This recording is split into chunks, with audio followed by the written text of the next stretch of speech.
Joining us now to discuss this development is a foreign affairs analyst, Bolu Michael-Biyi. Bolu, thank you for joining us. War veteran and union supporter coming into the picture as a running mate. You think this team can tilt the sides in the Democrats' favor? Well, looking at the background of Tim Walz, and as a war veteran, as well as a supporter of workers' rights, might tilt, the tide in favor of the Democrats. It now depends on how well he is able to connect with the people and sell his message and, present himself before them. Background is not enough to win elections. There's many other factors to it, but looking at his background as a blue collar person, a supporter of workers, as well as a war veteran, will resonate with a lot of people, and that might be the game changer for the Harris campaign. The upper Midwest is described as a critical region in presidential politics and a buffer for Democrats seeking the White House. Will the narrative be the same, or the dynamics might change?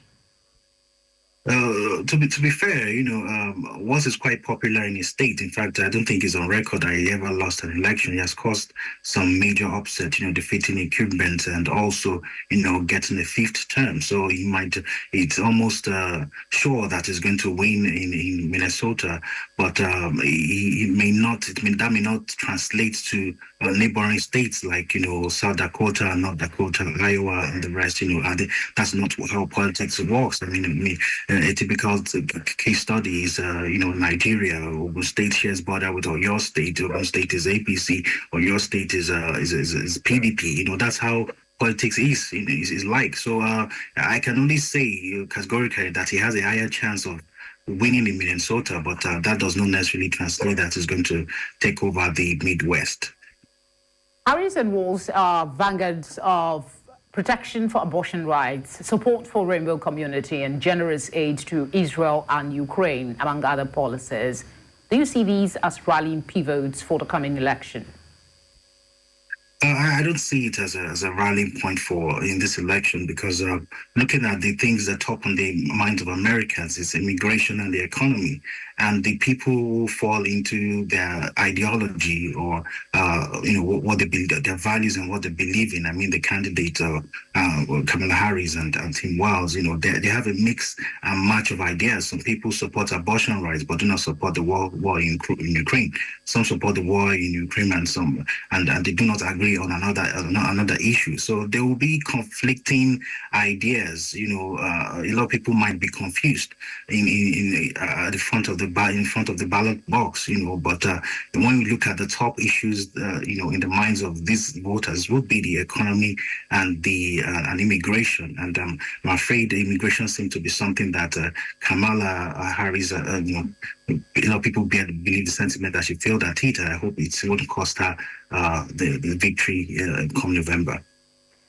Your thoughts on the very disparaging comment from the Trump camp, his vice presidential nominees also among them.